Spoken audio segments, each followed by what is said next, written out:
There were general policies that we always sort of followed. I mean, if you had a big auditorium full of people and there was a small group of people, say, if there were thousands of people in there, if there was a small group of people rioting, 100 people, you were very remiss as a director if you only showed those 100 people without showing a wide shot of the whole auditorium to show that it was a small group of people that were rioting, as opposed to, if you had the close-up, you think it was the whole auditorium. So you had to really show it. It also, sometimes in those days, they always said, you shouldn't make an editorial comment if I'm saying something and you're nodding yes or no, and you are a reporter, taking a reaction shot of the reporter nodding that way was a sort of a no-no in those days. They didn't want to make editorial comments that the reporter was agreeing with the person who was being interviewed by nodding yes or disagreeing by nodding no. There was general rule, but there was no real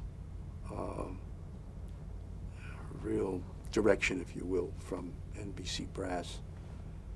There were general rules that we followed, but there was no interference. Is that what you're trying to say? No. Was your work reviewed by anyone?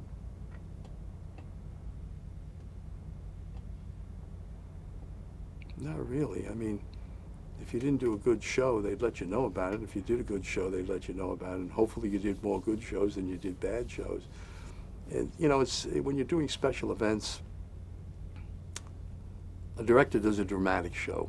And he's able to tell an actor, move from point A to point B, and there's a mark on the ground. Stop there. Turn to your left. Deliver your line. And you've got a camera there, and the camera's showing the person and everything else. And they can rehearse it, and they can do it over and over again, and then they can go to the editing room and they can play around with the editing. When you're doing special events, you try to put the cameras where you think the most dramatic shots will come from, and within the limitations, because sometimes the Secret Service and a lot of other people put limitations on you. Within the limitations, you put the cameras where you can. Now you hope you're going to get the most dramatic shots, but also you can't edit afterwards, so as you're doing it, you're editing on the air. You're doing it live and you're switching from camera to camera and you're editing on the air.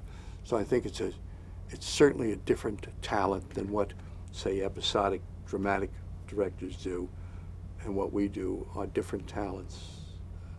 I'm winging it constantly and editing on the air.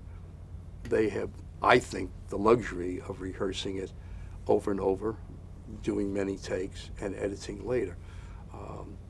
But they have to cope with the actors and they have to give them the incentive and the direction to do what they do. So as I say, it's a different talent.